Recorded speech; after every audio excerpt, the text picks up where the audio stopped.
Spider-Man 2 is coming out, and the thing that's impressed Punisher the most is Spider-Man's caboose. Bro, look at it. Look at it. Bro, there's a big difference. I'm looking at the graph. I'm looking at the way the sure you are. Look at this. Look at where my head is at. And it's like, okay, same picture, same pose, right? The minute I just scroll down just a little bit longer, it's like, look at that thing, dude. I had to move aside a little bit just to get more of his ass in there. See you, chump. What the hell? Yo, what's up, everybody? Welcome to a brand new episode of the Miami Geeks Weekly Updates, brought to you by digitalcracknetwork.com. I'm your host, Special 305, and with me, as always, old school gaming specialist, Uncle Willie. I'm happy to be here, but I'm not happy to be here. I know what you mean, and I can tell you this much. Willie, I understand that you had a rough weekend and weekday with this whole cold that you got. Yeah, but there is one positive from that. The positive is that I got an autograph from Dustin Hoffman, Morgan Freeman, and the monkey. And the monkey? And the monkey. Huh. What's his name? Monkey. Monkey. That's it. I'm sold. Sold. But Willie, I gotta say right now, thank God that you're feeling fine. I didn't do the. I was gonna say. I didn't say I was feeling fine. I feel better. I don't feel fine. Any moment now, and my smoker's cough is gonna come out. And for those of you playing at home, I don't smoke. He don't. Back to as much. So Willie right now is at a 25 out of 75. You know, around there. Out of 100, 25 out of 100, right there. Out of 100, I'm gonna say 67.3. There we go. I could work with that. Actually, y'all could work with that as well. But we got a lot to talk about, folks, and let's get on to it. Like, for instance, this whole thing with Diablo, dude. Willie, what seems to be going on here with Diablo 4, October 4th? What's going on? Talk to me. Okay. So you're all gonna hear me winch for a little bit. Diablo 4 Season 2. We already knew it was going to start October 17th. Mm-hmm. Today, the devs had one of their two planned dev streams to talk more about what's going to happen in Season 2. Little background. Diablo 4 launch. Pretty good. Campaign was good. Minimal problems with servers. I don't remember having any problems with it. I got problems logging in because so many people were hammering the servers. But the campaign was good. And then the end game grind began, and people started to get very unhappy because there wasn't anything to do. Season 1 came around, the season of the Malignant. Added some content, still nothing to do. The worst thing in my mind was the grind to get to level 100, which is max level. Jesus Christ. I bought the game, not at launch, a few days after launch. I still have not yet to have a character at 100. Because of that grind, it's so impossible, huh? That grind is interminable. There isn't anything really to do. You have, after you beat the campaign, you get to the highest world tier. You have Hell Tides, which is an area that turns red, and you know that the enemies are stronger. You have Nightmare Dungeons, and that's it. So it gets boring as hell. Hell level somewhere on there. Kind of wished about that. You would have thought, okay, Season 1, they're going to add more stuff. They didn't add anything to the main campaign. The seasonal characters had an extra storyline, and that's it. Well, with Season 2, the devs say that this Season 2, called the Season of Blood, is going to have more content.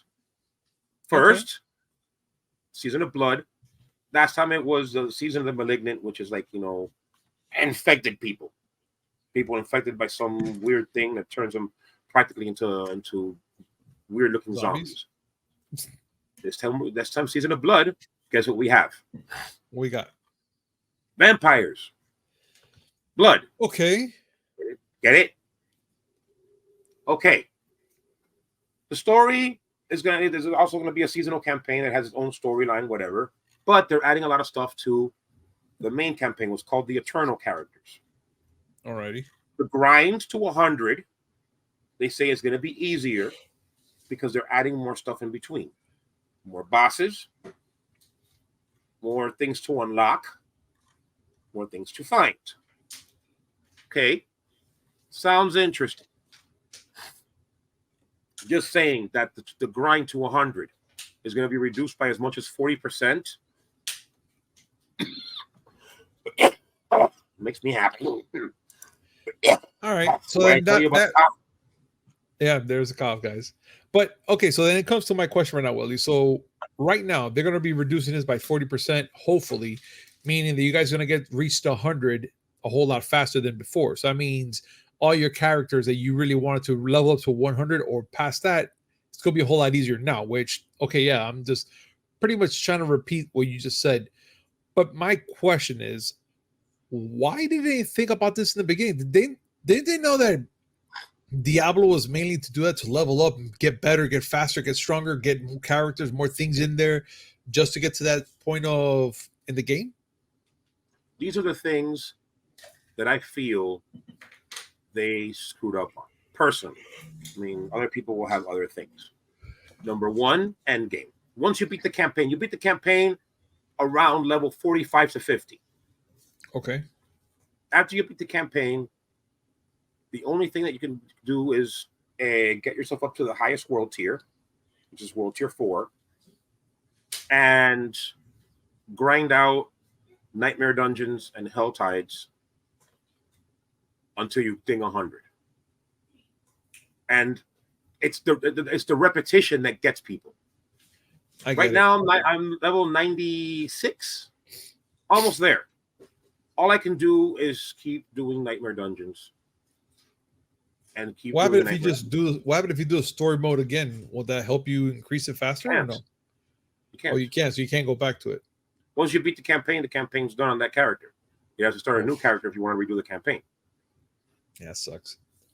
And so those are the only things that you can do that'll give you enough experience to level up. That's the first thing. The second thing. The main thing that people like about playing dungeon crawlers like Diablo is the loot. Okay. Going out and doing difficult dungeons in the hope that you can upgrade your gear to something awesome. To this day, Diablo 2 still did it perfectly. You kept grinding difficulties and you kept doing harder and harder stuff because you knew that something juicy was going to drop. Now all it does is take up space in your bag. Like when the one thing that your game is meant to do isn't satisfying, you messed up. All right. So and the third thing is the way you build your characters. There's no room for experimentation. Like, what the key thing in Diablo is getting your build right. Find certain you find certain gear with certain stats. You try to roll better stats. You add things on it to make it more powerful. Maybe you'll find a unique that works out for you. You build out your skill tree. You build out your Paragon boards. You do always a bunch of stuff to try to get your character as powerful as possible. They say you want to try out something new. It is extremely difficult to switch between builds. You got to erase your skill tree, which costs money. You got to respec your gear. You got to erase your entire Paragon board bit by bit. I have like almost 200 spots taken up on my Paragon board. If I want to respec, I have to undo every single one by one. There's no way to master that sounds and it takes as hell to do. a ton of money to do, which money for me in Diablo 4 hasn't been a problem, but it's so tedious. They want you to experiment with builds, but they make it difficult to do.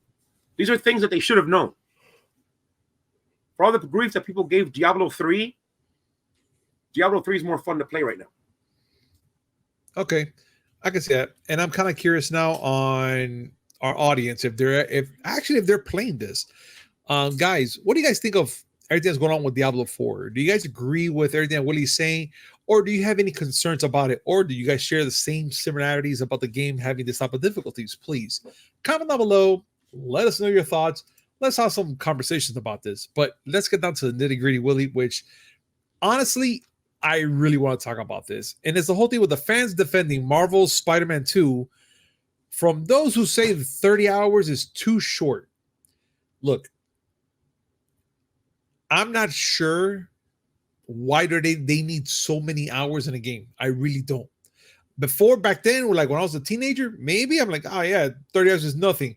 But if you start doing the math about it, bro, that means you have to do either 10 hours for what, 3 days? Yeah, 10 hours, 3 days to get to those 30 hours.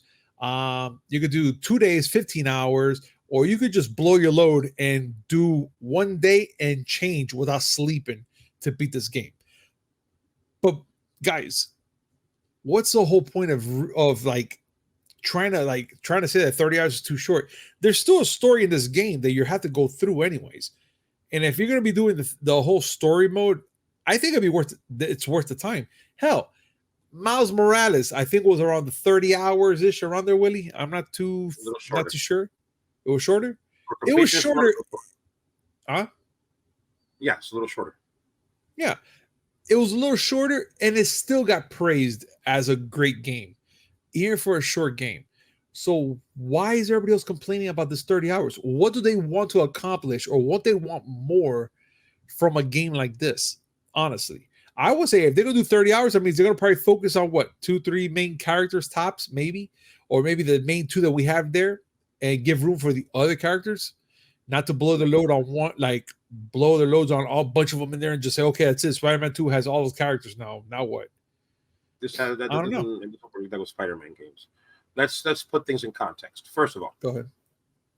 All it started because Insomniac was asked, how long would it take for you to beat the game? Yeah.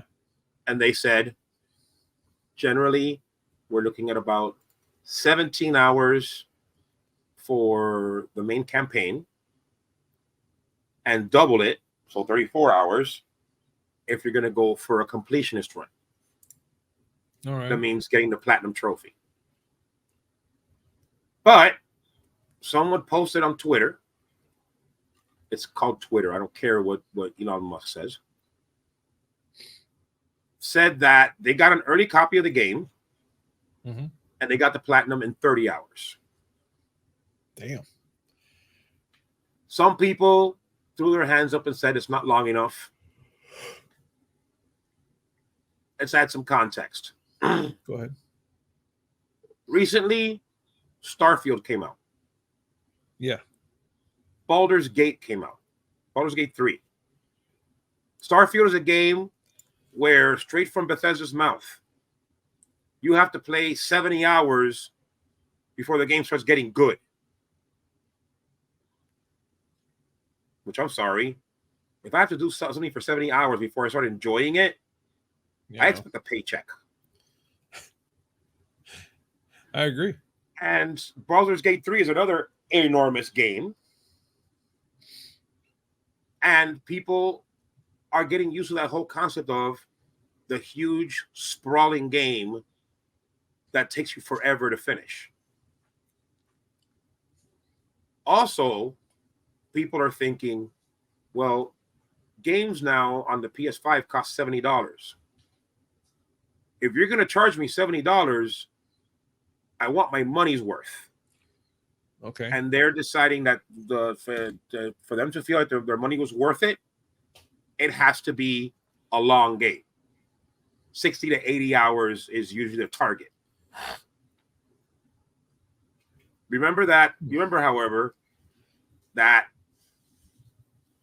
Spider-Man and Miles Morales were pretty big stories, but were pretty self-contained. Didn't require a lot of time to go and beat. Like if you do a speed run of Spider-Man, I'm sure you can beat it in 10 hours if you know exactly what to do. If the game is not that long, but it's a good story, does it matter that it's not 30 hours? It's only 30 hours? I mean, I could bet there's going to be open world activities to do in the game as well to do. Oh, there I'm is. more than sure. I mean, I'm not going to say it's going to be part of the 30 hours, but I'm more than sure that if you get open world things to do in that game, and besides the whole story or whatever you have to do, I'm more than sure that it's going to be okay. It's going to be more than what you want for it, especially for the skins and stuff like that within the game. Well, remember, 30 hours is a completionist run, Okay, which means the main campaign, all the side quests, all the collectibles. got it. So you're doing a lot of stuff, and a sandbox which is bigger than the original. Yeah. I saw a picture today where they were comparing Spider-Man alongside Spider-Man 2. I don't know if you got to see it. No. I'll send it to you. Yeah, you did get to Okay. see it because you made the city joke that you were looking at Spidey's badunk.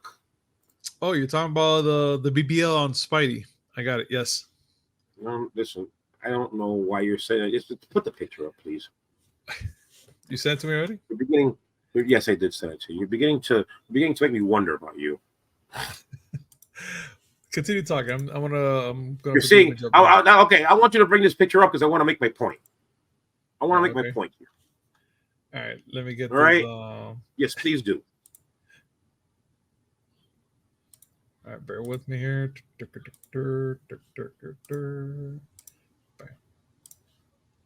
All right, let's talk about. Okay, let's talk about this, bro. Look at the cheeks on this guy, bro. Come on.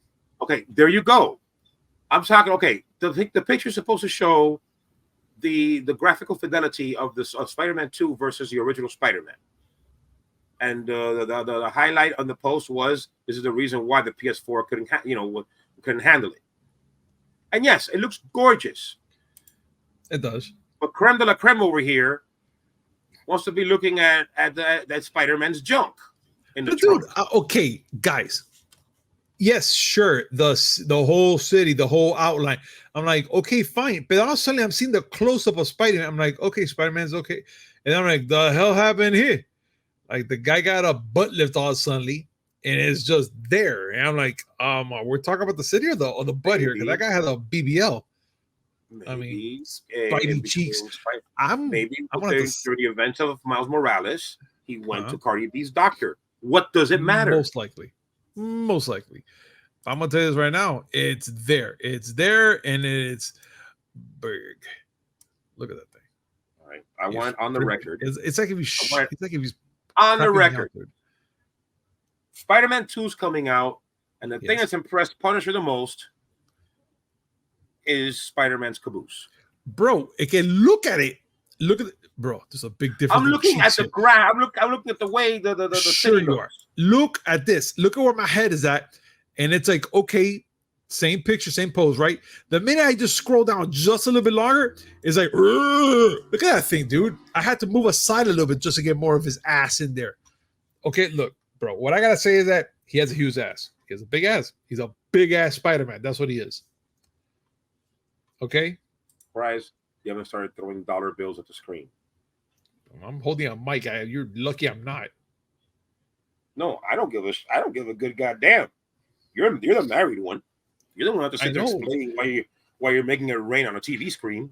Are you crazy? They're gonna be like, you know what? Like, he has a point. He's like, I didn't pull out the card and swipe her between the crack. Big ass Spider-Man. This is what he is. Instead of being like this, he's gonna be like this. Yeah. Be like that. Ladies and gentlemen, this is what you signed up for. Yeah. But still, 30 hours to me, I think is perfectly fine. For those that think that it's not fine, you better come up with a good excuse for it. Like, I really want to hear why is it that it's not, dude. I understand the whole mentality of you're charging me $70, I want more. Mm-hmm. I get that mentality. But again, I mean, this is an argument we've had for the longest time. A short story told well, for me, is better than a long story that takes a while to get there. Like as big as Just Cause 3 was. I like Just Cause 3. As big as that sandbox was, it was enormous. Yeah. There was so much space in between things to do. it's just like making me travel just for the sake of traveling. Now, when we got to a base, it was fun taking the base apart little by little. Like, you want to have fun playing a game? I'm going to give you Just Cause 3, and I'm going to let you take a base down. One of the big bases. I'll probably have a good time doing that. Matter of fact, if you want, after this, we'll share play, and I'll let you play Just Cause 3. And I can have you take down a base. So you can see how fun that is. Man, I might enjoy it. No, you will. You will cackle like a hyena on laughing gas. Like that. But still, Willie, I'm still curious to know if there's anybody out there that wants to tell us their reason. I mean, look, you shared us your reason, Willie. The price point on the game, it might be $70 or it's going to be $70. Yeah, you're right. It's $70. I want to hear, but I'm kind of curious to know if that's not the problem. There has to be more to it. Like, to me, scientifically, there has to be more of an explanation out there about why they're not happy with Spike. Yeah, I want to know. There has to be a logical reason why not. And I bring in science. No, but it's fine. Gaming. Let it be. Let it be gaming, but it has to be logic. Logic has no place in gaming. You want logic by a Rubik's Cube. Oh, I got that there too. Somewhere back or here. play Professor Layton. But still, guys, if you got something to say about that, please comment down below. Let us know your thoughts. Let's have a conversation about this. But guys, as you know already, it is the end of the show. And I want to say thank you so much for joining us today on this amazing show. And as always, like, comment, subscribe, hit that notification button just so no one comes with this amazing news, which is 3 times a week. Mondays, Wednesday, and Friday, a little something in between. Willie, any last words? I ain't got nothing except maybe, if there's anything I said today that upset you, I am sorry, and you're welcome. Nice. All right, folks. We'll see you on Friday, hopefully. Peace. Bye.